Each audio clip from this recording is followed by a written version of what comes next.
প্রিয় ভাই ও বোনেরা, আজ আমরা জানবো এমন এক সাহাবীর গল্প যিনি ইসলামের সূর্য ওঠার আগেই আলোর খোঁজে নিজেকে বিলিয়ে দিয়েছেন, যিনি অত্যাচারের মধ্যেও তার ঈমান হারাননি, যার বাবা মা ইসলামের প্রথম শহীদ, যার জীবনের প্রতিটি ধাপ প্রতিটি কান্না যেন লিখে গেছে সাহাবায়ে কেরামের ইতিহাস। তিনি হলেন হযরত আম্মার ইবনে ইয়াসির রাদিয়াল্লাহু আনহু।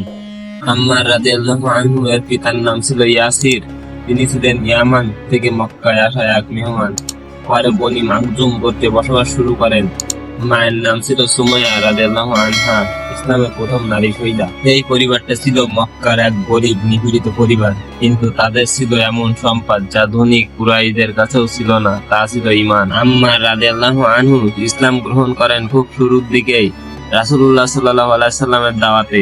তিনি ছিলেন প্রথম দিকে সাহাবীদের অন্যতম। তার পরিবার, বাবা ইয়াসির, মা সুমাইয়া সবাই একে একে মুসলমান হন। কিন্তু কুরাইশ নেতারা এই ঘটনা সহ্য করতে পারেননি। তাদের উপর নেমে আসে অমানবিক নির্যাতন। রাসূলুল্লাহ সাল্লাল্লাহু আলাইহি সাল্লাম প্রতিদিন যেতেন আম্মারের পরিবারের দিকে। তাদের নির্যাতিত দেখে বলতেন, সবর করো হে ইয়াসির পরিবার, নিশ্চয়ই জান্নাতই তোমাদের প্রতিদান। একদিন সুমাইয়া রাদিয়াল্লাহু আনহাকে নির্মমভাবে হত্যা করে আবু জাহেল। তিনি হয়ে যান ইসলামের প্রথম নারী শহীদা। তারপর তার স্বামী ইয়াসিরকেও হত্যা করা হয়। আম্মার রাদিয়াল্লাহু আনহু তখন ছিলেন একা, নির্যাতনে অতিষ্ঠ হয়ে একসময় মুখে কিছু কুফরি কথা বলেছিলেন, কিন্তু অন্তর ছিল ঈমান ভরা। রাসূল সাল্লাল্লাহু আলাইহি সাল্লাম বলেন, হে আম্মার, যদি আবার তোমাকে নির্যাতিত করে তবে আবার মুখে বলো, কিন্তু অন্তর যেন ঈমান ধরে রাখে। আম্মার রাদিয়াল্লাহু আনহু ছিলেন রাসূলুল্লাহ সাল্লাল্লাহু আলাইহি সাল্লামের ঘনিষ্ঠ সাহাবী।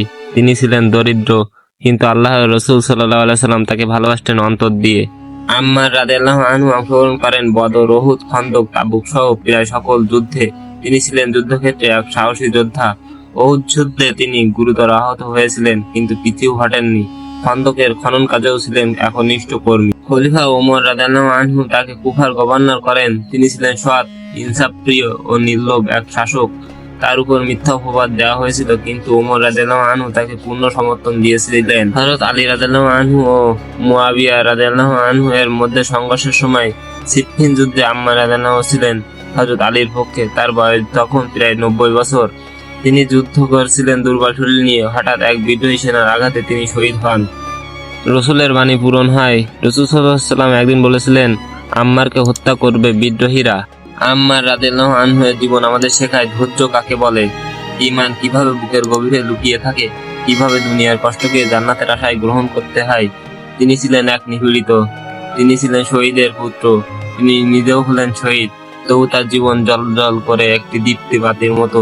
আসুন আমরা তার জীবন থেকে শিক্ষা নেই, ঈমানকে অন্তরে ধারণ করি, আল্লাহর পথে ধৈর্য ও সাহসিকতার সাথে চলি। হে আল্লাহ, আমাদের হযরত আম্মার রাদিয়াল্লাহু আনহু এর মতো ধৈর্য, ঈমান ও ত্যাগের শক্তি দিন। আমিন।